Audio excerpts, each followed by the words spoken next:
수도권을 중심으로 코로나19 확진자가 속출하면서 오늘도 신규 환자 수가 300명에 육박했습니다. 사랑제일교회에 이어서 광화문 집회가 코로나19 확산에 뇌관이 되고 있는데요. 나이트 포커스 오늘은 천은미 이대목동병원 호흡기내과 교수 주원규 삼육대 겸임교수와 함께하겠습니다. 안녕하세요. 안녕하세요. 예, 어제 하루 신규 환자 수 288명이 나왔고 지금 일주일째 세 자릿수를 이어가고 있습니다. 정부는 이번 주를 분수령으로 보고 있는데 이런 확산세 언제까지 좀 이어질 거라고 보고 계십니까? 이제 완전한 2단계 거리두기가 이번 주부터 시행이 됐는데 아직까지는 조금 부족한 점이 많은 것 같습니다. 우리가 확산세를 꺾기 위해서 외국 사례를 보면 보통 한 5주 가까이가 걸린다고 되어 있어요. 왜냐하면 네. 잠복기를 거쳐서 N차 감염까지 완전히 없어지기 위해서는 그렇다면 지금부터도 철저하게 거리두기를 하더라도 아마 9월 초 중순 정도가 돼야 될 것 같지만 지금 아직까지는 이제 이렇게 거리라든지 뭐 카페나 이런 생활하는 공간을 보면 마스크를 안 쓴 사람도 많고 두려워하시긴 하지만 일상생활을 지금 계속 비슷하게 가지고 가고 있고 또 휴가 기간이다 보니까 그런 것도 같이 있는 것 같습니다. 정부에서 좀 더 정확한 지침을 좀 내려주시기 바랍니다.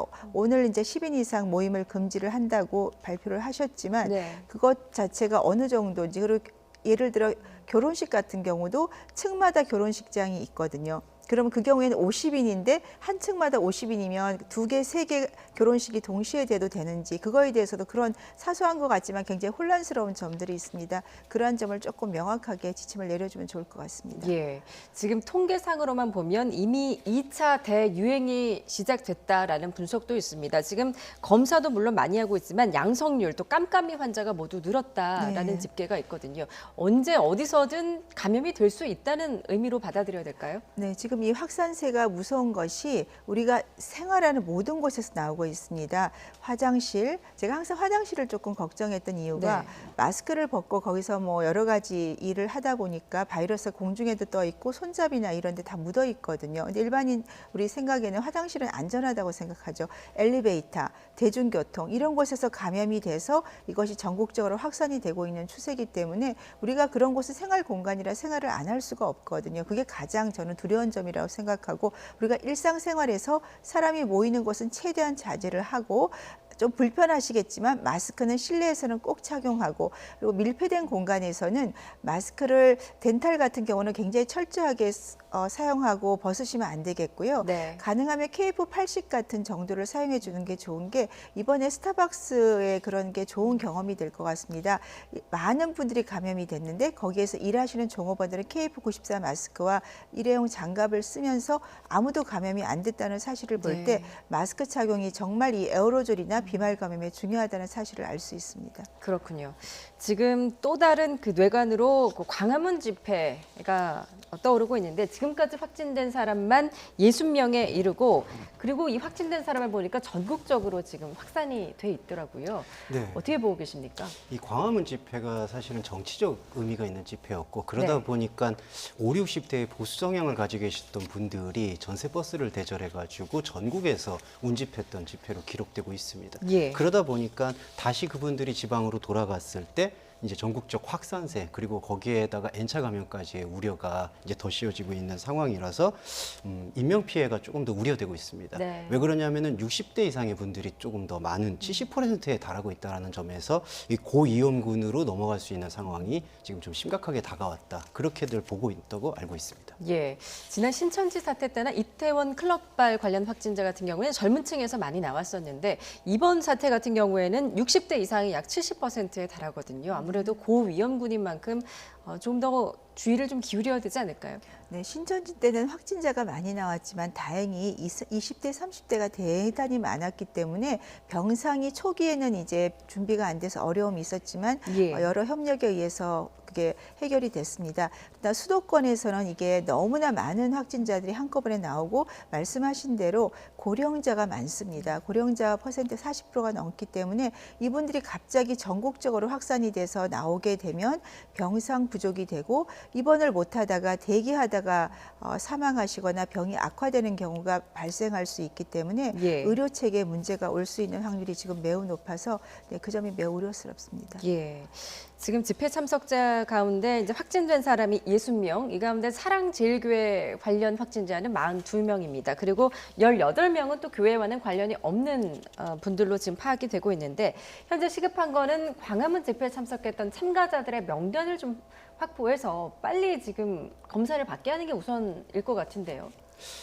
그렇긴 한데 참 안타깝게도 이 광화문 집회에 참석하시는 분들이 카드 사용을 잘 안 하셨던 것도 있고요. 예. 현금 사용만 했다라고 지침을 받는 경우도 있다라고 들었습니다. 이제 그리고 이 정부가 우리들을 조금 뭔가 탄압한다라는 그런 메시지로 이해를 하셔서 그러신 건지 계속해서 저희가 시 당국 차원에서 문자 메시지도 보내고 빨리 검사에 응해달라고 요구를 하는데도 불구하고 그 검사를 기피하시거나 지연하시거나 두려워하시는 경우가 상당히 지금 많은 것 같습니다. 예. 그래서 명단 확보도 좀 어려움을 겪고 있지 않는가 그렇게 추정됩니다. 예, 방역 당국이 그리고 지금 오늘 저녁에 사랑제일교회 현장 그 역학 조사를 시도를 하고 있는데 지금 교인 명단을 확보하려고 하는데 이것도 지금 난항을 겪고 있다고 합니다. 이 부분 어떻게 보십니까? 예, 기초적으로 교인 명단 확보를 하려고 했는데 교회 안에서 교인들과 3시간 정도 대치를 했고요. 아마 내일은 압수수색까지 검토하는 것으로 지금 알려져 있습니다. 예. 근데 이 내용이 이제 원래 사랑제일교회 교인 규모가 2,000명에서 3,000명 정도로 추정되는데 현재 지금 제출한 교인 명단이 900여 명밖에는 안 되거든요. 이미 축소 제출의 의혹이 있다고 볼 수 있고요. 또 하나는 부정확한 정보를 제공했다라는 의혹도 있습니다. 네. 실제로 교인 명단에게 전화를 해봤는데 사랑제일교회와는 전혀 관계가 없었다. 이거는 사랑제일교회가 지금까지 교인 관리를 사실은 부실하게 했다라는 또 하나의 반증이기도 합니다. 예. 그리고 마지막으로 또 하나의 이 신천지와의 차이점은 신천지 때는 그것이 이단이라는 프레임에 갇혔기 때문에 낙인이 찍혀질까 봐 조심했던 부분이 있는데 네. 이 정광훈 목사를 대표로 하는 사랑제일교회는 정치와 좀 종교 집회를 같이 혼합해서 보고 있기 때문에 상당히 반정부적인 태도를 보이고 있습니다. 그래서 조직적으로 오히려 낙인이 찍히는 거에서 우리는 두렵지 않다. 우리는 조직적으로 저항을 하겠다라는 그러한 기피 현상이 대체적으로 나타나고 있지 않는가. 그렇게 봅니다. 예, 좀 일반적인 교회 모습과는 좀 많이 달라 보이는데 일단 방역 당국은 이 사랑제일교회에 이어서 광복절 집회가 코로나19의 전국 확산의 기폭제가 될 수 있다라고 진단을 했습니다. 브리핑 내용 직접 듣고 오시죠. 저희 방역 당국으로서는 사랑제일교회에 이어서 지난 광복절 대규모 집회가 전국 확산의 기폭제로 작용하고 있지 않은가라고 판단하고 있습니다. 당시 버스 대절을 통해서 전국 각지에서 모였고 또 그 당시 집회를 통해서 감염 증폭이 충분히 일어날 수 있고 말씀드린 대로 이것이 전국 확산의 기폭제로 작용하는 것에 대비해서 시급하게 추가 전파를 차단하는 조치에 관계 당국의 모든 역량을 집결하고 있습니다. 예, 이 코로나19에 노출돼서 증상 발현 빈도가 가장 높은 게 이제 6일에서 7일 정도로 알려져 있는데 이렇게 보면은 이제 15일에서 이제 21일이 내일이 최대 고비라고 볼 수 있는 건가요? 네, 이제 확산세가 제일 많이 생기는 게 보통 잠복기가 4일에서 한 말씀 6일 정도고요. 네. 물론 1일째부터 2주, 3주까지 나오는 경우도 있습니다. 그렇기 때문에 이번 주가 가장 많이 나올 수 있는 그런 시기고 다음 주까지는 대체적으로 우리가 만일에 이런 집회나 이런 시기에 감염이 됐다면은 나올 수가 있고요. 뭐 길게는 3주까지도 나올 수 있기 때문에 최대한 다음 주까지는 좀 지켜보는 것이 필요하고 지금부터라도 우리가 개인 방역 그런 걸 굉장히 철저히 해야 되고 만일에 이렇게 집회라든지 이런 곳에 참여를 했거나 그쪽을 스쳐가신 분이라면은 스스로 자가격리 정도의 그런 위생을 지켜주는 것이 이 무증상 감염을 예방할 수 있는 방법이라고 생각합니다. 예, 또 광화문 집회에 이제 투입됐던 경찰 9,500여 명이 전수조사를 받았는데 이 가운데 4명이 확진 판정을 받았습니다. 그런데 이제 추가로 더 늘어날 가능성도 지금 남아 있는 거죠. 네, 추가로 확산될 위험성이 좀 있는 게 경찰과 8.15 집회 때 경찰과 집회 시위자분들이 대치하는 그런 과정 속에서 네. 몸싸움도 일부 있었고 계속 충돌도 있었고 그리고 경찰관 여러분들도 힘드셨기 때문에 마스크를 벗는 일, 물을 마시는 일 이런 일들이 빈번하게 발생했기 때문에 야외 집회라고 방심했던 그런 어떤 룰이 깨진 거라고 보이기 때문에 예. 경찰의 확진자 수가 조금 더 우려되는 상황입니다. 예.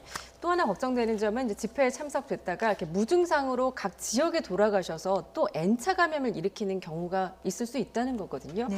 이런 잠복기들을 고려하면 지금 추가 확산세가 언제까지 어떻게 이어질 거라고 좀 예상을 하십니까? 그러니까 우리가 대구 때랑 달리 걱정을 많이 하는 것이 대구는 도시인데 전국구가 아니기 때문에 네. 그 지역만 잘 조절이 되면 가능했거든요. 근데 수도권 자체가 우리나라의 절반이 되는 인구를 가지고 있고 그러한 인구 밀도뿐 아니라 전국적으로 다 퍼질 수가 있죠. 이번 그 사랑제일교회만 봐도 거기에 계신 신도부들이 수도권이 많지만 지방으로도 많지 않습니까? 그러다 보니까 N차 감염이 분명히 생기고 N차 감염이 제일 많이 온 게 가족 간 감염이거든요. 네. 그러니까 증상이 없이 가족을 감염시킬 수 있고 그 가족들이 또 밖에 사회생활 중에 감염을 시키다 보니까 말씀하신 대로 N차 감염이 1차, 2차, 3차, 4차는 금방 발생할 수가 있죠. 그러니까 예. 다음 주까지는 아마 N차 감염이 지속이 될 수 있고 이 코로나19가 지금 더 문제가 되는 것이 초기보다도 더 무증상 감염이 많습니다. 그러다 보니까 내가 증상이 없으니까 나는 아닐 것이다. 이런 마음의 위로를 대부분 할 수가 있죠. 그렇다고 우리가 다 검사를 받을 수는 없거든요. 그래서 하여간 말씀드린 대로 마스크 착용이 저는 가장 중요하고 그리고 어떤 물체를 만지거나 뭔가 할 때는 일회용 저는 비닐장갑 같은 경우도 필요한 경우에 도움이 되지 않을까. 우리가 뭐 마트에 쇼핑을 간다든지 그때 카트를 만지다든지 그럴 때 일회용 장갑을 쓰는 것도 한 가지 방법이 될 수 있겠다. 그러니까 국민들께서 어떻게 하든지 이렇게 접촉을 좀 예방할 수 있고 최소화할 수 있는 방향으로 하는 것이 좋을 것 같습니다. 예. 그리고 지난 광화문 집회에 참석하셨던 분들 빨리 자진해서 코로나19 검사 받는 게 굉장히 중요하다는 맞습니다. 점, 네네. 예, 다시 한번 강조를 드립니다. 자, 이런 가운데 광화문 집회에 참석했던 보수 유튜버 가운데 한 명이죠. 엄마 부대 대표인 주옥순 대표도 확진 판정을 받았다고 합니다. 그런데 집회 당일에 찜질방에 갔다고 해서 지금 논란이 되고 있어요. 그 개인 유튜브 방송이 있거든요. 예. 이분이. 근데 그 개인 방송에서는 찜질방에서 방송을 하게 됐다. 뭐 양해를 구한다. 이런 식으로 방송을 했는데 이후에 이제 조사가 들어가고 취재가 들어오니까 간 적이 없다라고 말을 바꾼 지금 논란을 지금 일으키고 있습니다. 예. 근데 이게 이제 말 바꾸기를 했다라는 것만 거짓말만이 논란이 되는 게 아니라 이분들이 이 보수 유튜버라든지 8.15 광화문 집회에 참석했던 분들이 이런 식으로 연휴 기간 때 그 광화문 지역을 계속해서 배회하거나 오랜 시간을 머물렀다. 그리고 다중이용 시설이라고 할 수 있는 찜질방 같은 곳을 전전했다라는 게 문제라고 생각합니다. 네. 최근에 또 보수 유명한 유튜버 남자분도 지금 코로나 확진 판정을 받았는데 이분 역시도 야외 집회는 괜찮다라는 그런 약간의 맹신에 사로잡히셨는지 네. 계속되는 그 연휴 기간 동안 이 광화문 지역에서 활동을 하고 유튜버 방송을 했던 것으로 알려져 있습니다. 그래서 저는 거짓말도 논란이 되지만 그런 곳에서 계속 다중이용 시설을 이용한 것이 나중에 어떻게 잠복기를 지나서 N차 감염이 될지도 우려한 상황이라고 봅니다. 예. 실제로 집회에 참석했던 많은 분들 가운데 야외는 괜찮다라는 인식 때문에 또 집회에 가셨던 분들이 많은 것 같습니다. 실제로 괜찮은가요? 어떻습니까, 교수님? 야외가 괜찮은 것이 아니고 실내보다는 좀 안전하다는 의미죠. 실내는 밀폐된 공간이다 보니까 비말 감염도 잘 되지만 더 중요한 것은 우리가 에어로졸이라고 그러죠. 우리가 이제 기침을 하거나 얘기를 할 때 이 바이러스가 보통 비말이 쌓여서 많이 나가는데 개중에는 비말이 쌓이지 않거나 아주 작게 쌓인 경우는 공기 중에 떠 있고 보통 한 서너 시간까지 떠 있을 수가 있습니다. 그런데 에어컨이 있는 밀폐된 공간에서는 이 에어컨 바람에 의해서 비말이 건조가 되면서 더 가벼워지면서 더 오래 공기 중에 떠 있게 되고 이번에 스타벅스에서 보면 이게 천정에 있는 에어컨 같은 경우는 이 우리가 여기에 있는 실내에 있는 공기를 끌어당겨요. 끌어당겨서 거기에서 다시 냉각을 해서 다시 내려오기 때문에 네. 그게 반복이 되고 그분이 앉아있던 공간에서 바이러스가 공기 중에 떠서 에어컨에 들어갔다가 사방으로 퍼진 거죠. 그런 식으로 실내 자체는 여러 군데를 더 멀리까지 바이러스를 증폭할 수 있지만 야외에도 마찬가지로 근접한 곳에 감염자가 있다면 당연히 비말 감염도 되고요. 공기 중에 일시적으로 떠 있습니다. 네. 그러니까 흡입도 할 수 있기 때문에 안전하다고 할 수는 없습니다. 마스크 착용이 꼭 필요하다고 생각합니다. 예, 야외에서도 반드시 마스크 착용해야 된다는 점 다시 한번 강조를 해주셨습니다. 이번 광화문 집회 참석자는 주최 측 추산 5만 명이고 경찰 추산은 2만여 명입니다. 방역 당국이 기지국 정보까지 활용해서 참가자들을 확인을 하고 있지만 집회 참가자들의 비협조적인 태도가 방역에 혼선을 주고 있습니다. 발언 직접 들어보시죠.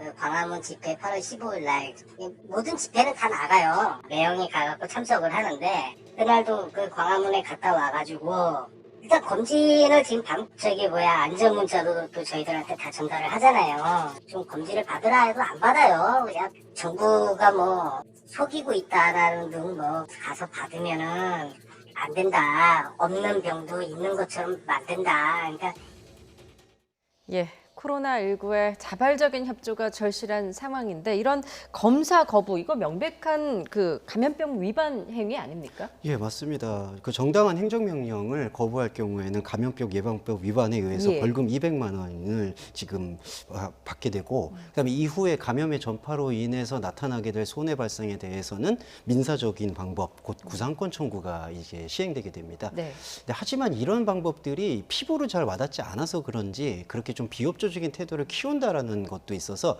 형사적 조치가 좀 더 강화돼야 된다라는 의견이 제기가 되고 있습니다. 예. 왜냐하면은 이제 구상권을 청구한다든지 손해배상을 청구하는 부분은 일단은 감염에 의한 어떤 치료가 다 이루어지고 난 다음에 이제 이루어지는 거기 때문에 당장 현실로 체감을 지금 못 하시는 부분이 있는 것 같습니다. 그리고 또 하나는 아까도 지금 녹취에 통해서 보셨지만 정부가 속이고 있다, 검사 받으면 안 된다, 없는 병도 있는 병으로 만들다, 이런 모든 것들이 사실은 음모론에서 지금 기인하고 있습니다. 예. 음모론 곧 가짜 뉴스인데 사실은 이게 이념의 문제나 여러 가지 문제를 다 떠나서 사회 안전망에 대한 신뢰가 없으면은 이 검사 거부의 현실은 계속해서 일어날 수 있다. 그러니까 언론이나 우리 모든 곳에서 이것은 여야나 이념의 문제가 아니라 사회 안전망의 문제라는 것을 조금 더 각인할 필요가 있다라고 생각합니다. 예, 이런 음모론 관련해서는 이제 사랑제일교회 관련 확진자들 사이에서도 돌고 있는 것 같습니다.